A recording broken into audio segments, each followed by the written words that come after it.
بسم اللہ الرحمن الرحیم۔ سورہ بقرہ کی آیت نمبر 191 اور 192۔ وَاقْتُلُوهُمْ حَيْثُ ثَقَفْتُمُوهُمْ وَأَخْرِجُوهُمْ مِنْ حَيْثُ أَخْرَجُوكُمْ وَالْفِتْنَةُ أَشَدُّ مِنَ الْقَتْلِ وَلَا تُقَاتِلُوهُمْ عِنْدَ الْمَسْجِدِ الْحَرَامِ حَتَّى يُقَاتِلُوكُمْ فِيهِ فَإِنْ قَتَلُوكُمْ فَاقْتُلُوهُمْ كَذَلِكَ جَزَاءُ الْكَافِرِينَ فَإِنْ انْتَهَوْا فَإِنَّ اللَّهَ غَفُورٌ رَحِيمٌ۔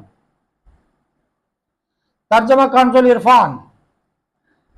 اور دوران جہاد کافروں کو جہاں پاؤ قتل کرو اور انہیں وہاں سے نکال دو جہاں سے انہوں نے تمہیں نکالا تھا، اور فتنہ قتل سے زیادہ شدید ہوتا ہے۔ اور مسجد حرام کے پاس ان سے نہ لڑو جب تک وہ تم سے وہاں نہ لڑیں، اور اگر وہ تم سے لڑیں تو انہیں قتل کرو۔ کافروں کی یہی سزا ہے۔ پھر اگر وہ باز آ جائیں تو بے شک اللہ بخشنے والا مہربان ہے۔ وَاقْتُلُوهُمْ اور انہیں قتل کرو۔ آیت مبارکہ میں اوپر بیان کیے گئے سیاق و سباق میں فرمایا گیا کہ چونکہ کافروں نے تمہیں مکہ مکرمہ سے بے دخل کیا تھا اور اب بھی تمہارے ساتھ آمادہ قتال ہیں، تو تمہیں دوران جہاد ان سے لڑنے، انہیں قتل کرنے اور انہیں مکہ مکرمہ سے نکالنے کی اجازت ہے جہاں سے انہوں نے تمہیں نکالا تھا۔ چنانچہ فتح مکہ کے موقع پر اسلام قبول نہ کرنے والوں کو مکہ مکرمہ سے نکال دیا گیا۔ یہ بھی بتایا گیا کہ ان کے قتل کا حکم ان کے جرم سے زیادہ بڑا نہیں، کیونکہ وہ لوگ فتنہ برپا کرنے والے ہیں اور ان کا فتنہ شرک ہے یا مسلمانوں کو مکہ مکرمہ سے نکالنا۔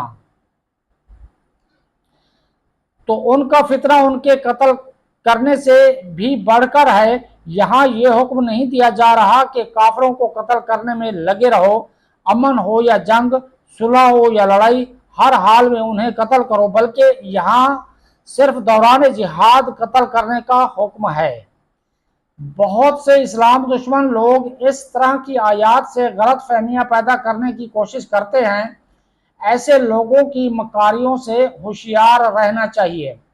وَلَا تُقَاتِلُوهُمْ عِنْدَ الْمَسْجِدِ الْحَرَامِ اور مسجد حرام کے پاس ان سے نہ لڑو۔ مسجد حرام شریف کے ارد گرد کئی کلومیٹر کا علاقہ حرم کہلاتا ہے۔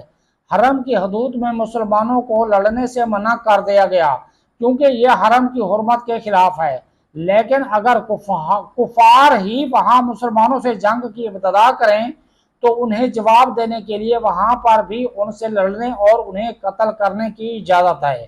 البتہ اگر وہ کفر سے باز آ جائیں تو اللہ تعالیٰ اپنے فضل و کرم سے انہیں معاف فرما دے گا کہ اسلام تمام گناہوں کو ختم کر دیتا ہے۔ وما علینا الا البلاغ۔